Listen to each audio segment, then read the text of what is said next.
Well, good day, everybody, and welcome to this week's Prophetic Trumpet. We want to welcome you in as we enter into our fifth week of this 14-part series on Matthew 24 and how things are applying now. As many of you know, we traditionally do this about once every 2 to 3 years, to where we go and we take a look at how things are orchestrating in these line of predictions that Jesus has given to us, and we have advanced our way into verse number 6 this week, and we're going to examine that in depth because this is something that has been heightened quite a bit in the last maybe 4 or 5 months, and quite honestly, this is something that I don't see stopping or even calming itself anytime soon, and that is when Jesus said, "You will hear of wars and rumors of wars,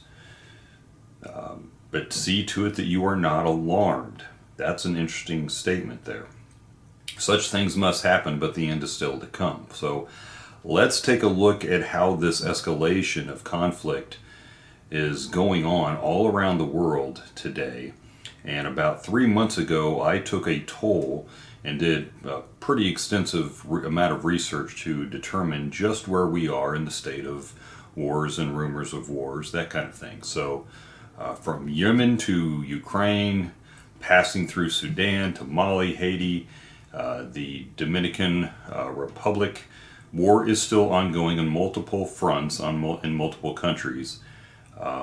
It's just alarming. It's really alarming. So we've got the following countries that are involved in conflicts, and starting in no specific order here, so don't kind of take me that way. But there's Yemen, there's Ethiopia, there's Afghanistan, there's Pakistan, Israel, Somalia, Myanmar, Lebanon, DRC, and Rwanda. We've got Syria, Mozambique, Thailand, and Cambodia, Iran, Central Africa, Indonesia, the Philippines, Ukraine, and Russia. There's the Sudan, there's Shahi, there's cartel wars going on in several different locations.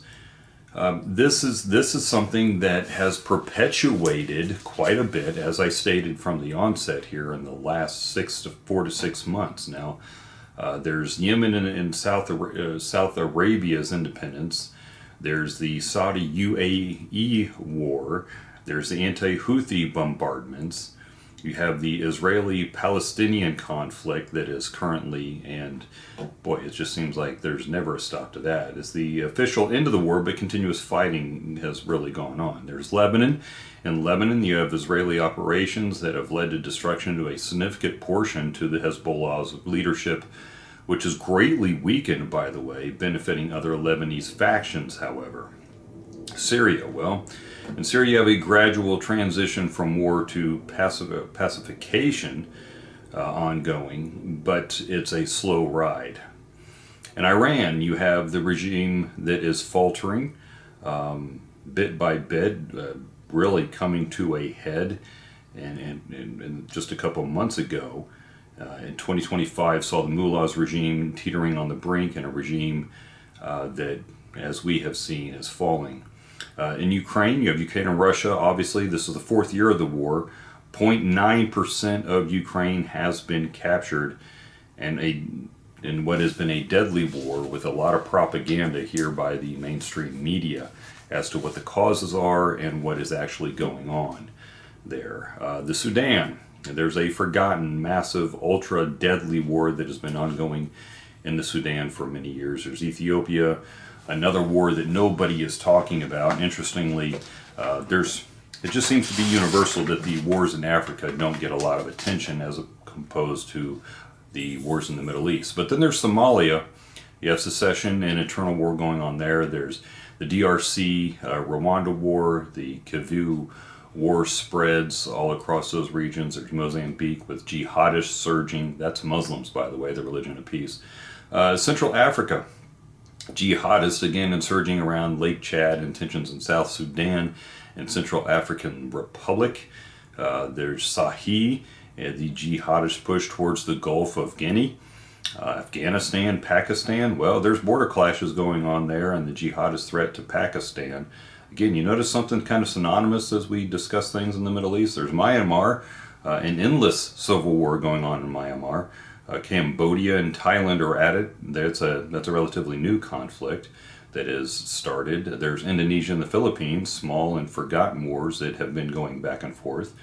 There are cartel wars in Latin America with Venezuela and Colombia and Ecuador and Haiti and Mexico that are being engaged by the Trump administration. Now, wars going on in other countries on a different scale. We have anti-gang warfare going on in multiple countries in Latin America, such as Brazil and Salvador. There's less active wars that are ongoing in Libya and Iraq. The war in the Western Sahara between Morocco and, boy, I'm probably going to mispronounce this, Polisario. Peace has been found in Turkey, Armenia, and Azerbaijan. The Tajikistan and Kazakhstan still sometimes will take shots at each other at the border. There's small-scale fightings in India and China, Pakistan, that collective region, as well as South China Sea. Now, all this is going on at once, and boy, it seems kind of overwhelming to even speak about all of this. Then you have Trump's peace plan. Is this a mirage or is this a reality? What is this? Is this a facade? Is this propaganda? Is this something that has an absolute chance? Well, Trump believes he stopped about 8 wars already, the DMC-Rwanda war, but guess what? That war reignited. There's Armenia and the Azerbaijan war. His action was just a drop in the ocean and really didn't do too much effect. India and Pakistan, that war could have ended on its own, but good work in the negotiation process. There's Cambodia and Thailand. After the paperwork was signed and peace was decreed, guess what? They just couldn't get enough of lob and firepower at each other, and they went back at it. And so then we continue these conflicts. Now, there are about 4 others that are probably wars between Israel and the Arab countries within the framework of the Abraham Accords. In the end, a truly mixed record, and Trump's actions weren't really decisive except for the case of Israel. Now, regarding Trump's promise to end the war in Ukraine in one day, we've been waiting for quite a bit now, about a year actually. He's been tricked by every time by Vladimir Putin from what some people say, other people say it's Zelensky. Furthermore, Trump bombed many countries in his own right: Iran, Yemen, Somalia, Nigeria, Venezuela. So what does that bring us here in 2026? As we're 1/4 of the way into 2026. War is still present. That's what that is.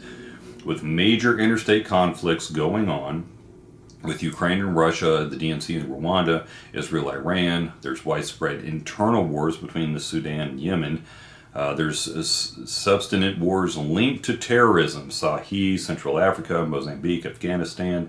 Rebellions in Indonesia, Philippines, Ethiopia. You have the gang wars that really get overlooked. So, of course, there's much to say about the hybrid wars that could come about, such as Russia versus the entire European Union, for example. There's cyber wars that have been ongoing and other types of conflict that would be too broad of a topic to cover here. Now, I have attempted to create a typology as a main global conflict at the start of this new year. Jesus details rumors of wars and wars, not necessarily in that order. Now, let's just be honest with each other. For those of you that know history and actually appreciate proper history, since the conclusion of World War II, it has been exposed that the perpetuation of the war machine, that would be the industrial war complex, has been a direct component of 3-letter agencies, and the machine sells technologies and weapons from here in the United States. So not all wars are organic. Many are perpetuated. The gain of which is material gain, usually in the way of finances, control, or mineral resources around the world. And this is why this is being done. Now, despite this, Jesus says this is not the sign. Let's make that clear. There will be wars and rumors of wars. Notice he says it must happen because unrest politically must occur and must threaten the well-being and safety, because that is an open door for the gospel to walk through. But do not be alarmed.